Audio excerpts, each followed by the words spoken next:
Many Filipinos lost their homes, their belongings, and most of all their loved ones to storms Ondoy and Pepeng. Author Yehuda Berg hopes to spark some hope in those who survived with his book, The Power to Change Everything. The book is a follow-up to Berg's bestsellers, The Power of Kabbalah and the 72 Names of God, where he talks about spirituality and how it shapes our lives. From Manila, Berg will continue the tour of Asia with his book and share the principles of Kabbalah for self-empowerment and fulfillment. Author Yehuda Berg himself joins us this morning to talk to us about Kabbalah and his new book. We're also joined by Nikki Lopez, who's a Kabbalah instructor also based in LA. Good morning. Good morning. Thank you for joining us. Welcome back. Thank you. Thank you. All right. Well, I guess the biggest question out of people's minds, they may have heard the word, they may have heard that celebrities have been taking it up, but what is Kabbalah? How's the best way for you to describe it? I mean, I've studied it a bit. I still struggle how to explain it to some people. So what's the easiest way to explain Kabbalah? The easiest way to explain Kabbalah is that there are physical laws of the world. You pick this up and gravity takes us down. Okay. And there's physical laws. Okay. There's also spiritual laws of the universe. And those spiritual laws are explained by Kabbalah. Okay. And that's the most basic part. The most basic. And why have these spiritual laws have kind of been hidden from us? I mean, the physical laws have been discovered by scientists. Yes. But the spiritual laws have kind of been, sort of hidden. Mm-hmm. And, spirituality as a whole sort of blew up in the last of the 20th century. Okay. Even before that, it was just, people went to church, people went to mosque, people went to synagogue. Right. It was there was no spirituality. Right. Mm-hmm. And I would say it's more the time of enlightenment, the time of wisdom. I mean, you could Facebook and Twitter people in seconds. Yeah. You could, TVs around the world and satellite TV. And wisdom is also now being around the world.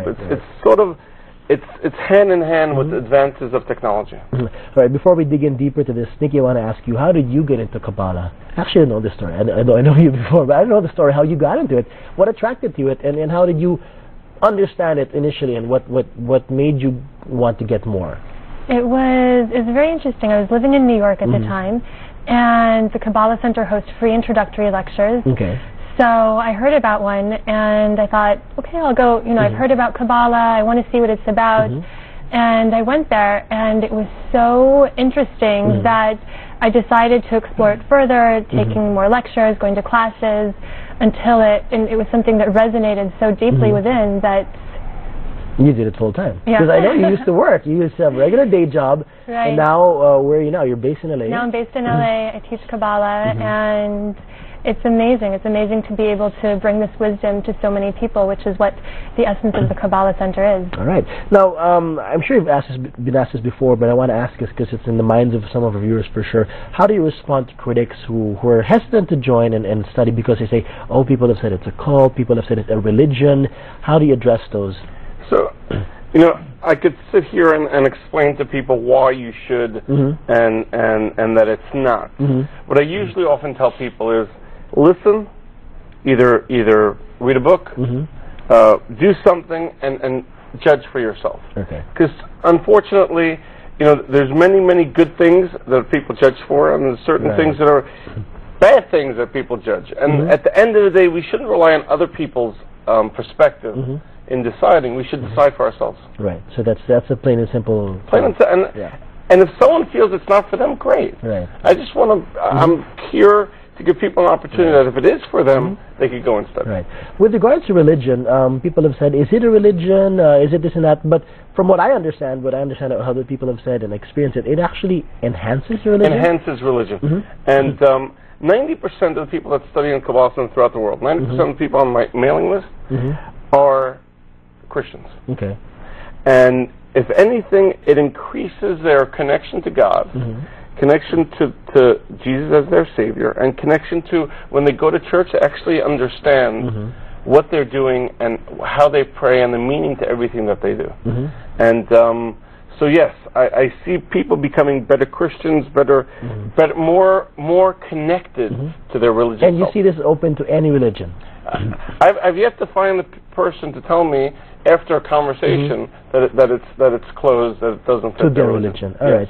Nikki, what's been your experience like interacting with people, teaching people? I mean, do you see this you know, a heightened sense of awareness and sense of wanting to learn more about spirituality? It's amazing. In the Philippines, the culture itself here is very spiritual, and the people are very open.